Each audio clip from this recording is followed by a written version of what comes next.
Отправиться в Афганистан заставило несчастье. Старшие братья Махтумкули пошли туда просить местного правителя о перемирии и пропали. В их поисках он дошел до Индии.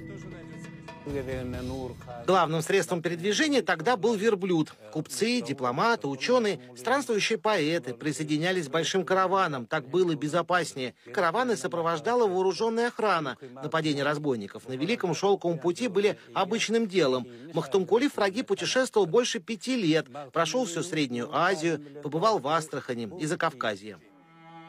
Братьев он так и не нашел, но за годы странствия обрел свой неповторимый поэтический стиль. Вместо заимствований из арабского и фарси стал использовать родной язык. Ассаламу алейкум, валейкум салам.